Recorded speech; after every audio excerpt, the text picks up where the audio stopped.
ओम नमः शिवाय मित्रों। बड़ों को प्रणाम और छोटों को प्यार।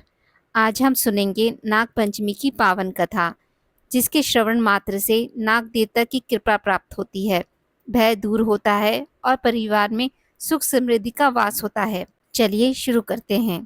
प्राचीन काल में एक सेठ जी के 7 पुत्र थे।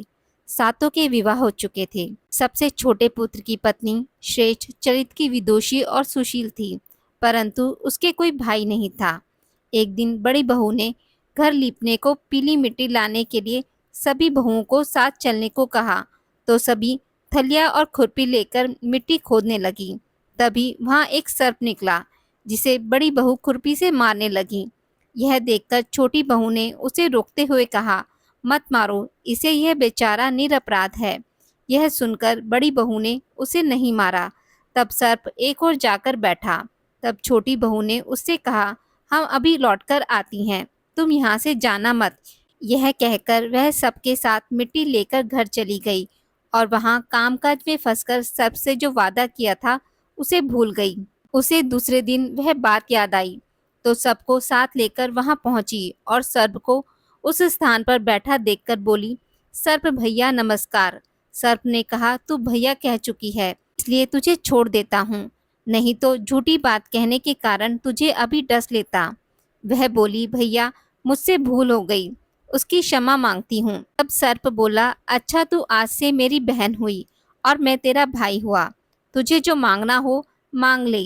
वह बोली, भैया मेरे कोई भाई नहीं है, अच्छा हुआ जो तू मेरा भाई बन गया। कुछ दिन व्यतीत होने पर वह सर्प मनुष्य का रूप रखकर उसके घर आया और बोला कि मेरी बहन को भेज दो। सबने कहा, इसके तो कोई भाई नहीं था। तो वह बोला, मैं दूर के रिश्ते में इसका भाई हूँ, बचपन में ही बाहर चला गया था। उसके विश्वास दिलाने पर घर के लोग ने छोटी को उसके साथ भेज दिया। उसने मार्ग में बताया कि मैं वही सर्प हूँ, इसलिए तू डरना नहीं, और जहाँ चलने में कठिनाई हो वहाँ मेरी पूंछ पकड़ लेना। उसने कहे अनुसार ही किया और इस प्रकार वह उसके घर पहुँच गई।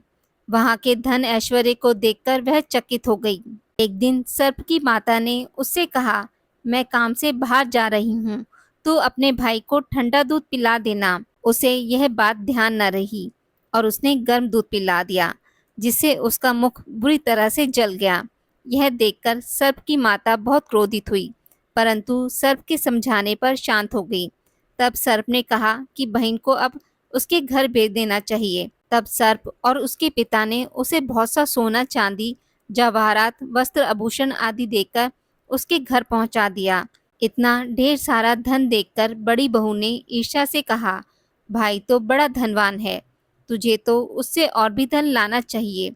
सर्प ने यह वचन सुना तो सब वस्तुएं सोने की लाकर दे दी। यह देखकर बड़ी बहू ने कहा, इन्हें झाड़ने की झाड़ू भी सोने की होनी चाहिए। तब सर्प ने झाड़ू भी सोने की लाकर रख दी। सर्प ने छोटी बहू को हीरा मणियों का एक अद्भुत हार दिया था। उसकी प्रशंसा उस देश की रानी ने भी सुनी और वह राजा से बोली कि सेठ की छोटी बहू का हार यहाँ आना चाहिए। राजा ने मंत्री को हुक्म दिया कि उससे वह हार लेकर शीघ्र उपस्थित हो। मंत्री ने सेठ जी से जाकर कहा कि महारानी जी छोटी बहू का हार पहनेंगी, वह उससे लेकर मुझे दे दो। सेठ जी ने डर के कारण छोटी बहू से हार मांगकर दे दिया। छोटी बहू को यह बात बहुत बुरी लगी।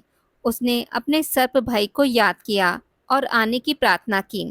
भैया रानी ने हार छीन लिया है, तुम कुछ ऐसा करो कि जब वह हार उसके गले में रहे तब तक के लिए सर्प बन जाए, और जब वह मुझे लौटा दे तब हीरो और मणियों का हो जाए। सर्प ने ठीक वैसा ही किया। जैसे ही रानी ने हार पहना वैसे ही वह सर्प बन गया। वह देखकर रानी चीख पड़ी और रोने लगी। यह देखकर राजा ने सेठ के पास खबर भेजी कि छोटी बहू को तुरंत भेजो। सेठ जी डर गए कि राजा ना जाने क्या करेगा। वह स्वयं छोटी बहू को साथ लेकर उपस्थित हुए। राजा ने छोटी बहू से पूछा, तूने क्या जादू किया है, मैं तुझे दंड दूंगा। छोटी बहू बोली, राजन धृष्टा क्षमा कीजिए, यह हार ही ऐसा है कि मेरे गले में हीरो और मणियों का रहता है और दूसरे के गले में सर्प बन जाता है। यह सुनकर राजा ने वह सर्प बना हार उसे देकर कहा, अभी पहनकर दिखाओ। छोटी बहू ने जैसे ही उसे पहना वैसे ही हीरो मणियों का हो गया। यह देखकर राजा को उसकी बात का विश्वास हो गया और उसने प्रसन्न होकर उसे बहुत सी मुद्राएं भी पुरस्कार में दे दी।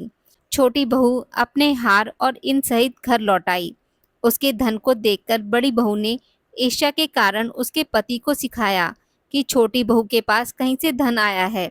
यह सुनकर उसके पति ने अपनी पत्नी को बुलाकर कहा, ठीक ठीक बता कि यह धन तुझे कौन देता है।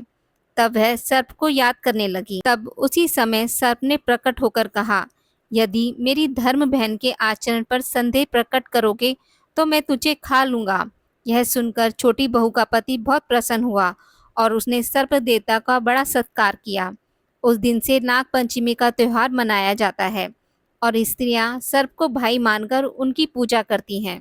धार्मिक मान्यता है कि इस दिन नाग देवता की श्रद्धा से पूजा करने से कालसर्प दोष की शांति होती है, परिवार की रक्षा होती है, संतान सुख प्राप्त होता है, धन दाने और समृद्धि बढ़ती है, भय और बाधाएं दूर होती हैं, भगवान शिव की विशेष कृपा प्राप्त होती है। भगवान शिव स्वयं वासुकी से सुशोभित हैं और विष्णु शेषनाग पर विश्राम करते हैं। श्रावण में नागों की पूजा सर्पदंश तथा अदृश्य हानि से रक्षा देने वाली और घर को संतान व समृद्धि का आशीर्वाद देने वाली मानी जाती है। इस दिन पूजा करने के लिए प्रातःकाल स्नान कर स्वच्छ वस्त्र पहने और व्रत का संकल्प लें। एक चौकी पर नाग देवता की स्वर्ण, चांदी, तांबा या मिट्टी की मूर्ति या चित्र स्थापित करें अथवा शिव मंदिर में नाग प्रतिमा की पूजा करते हैं।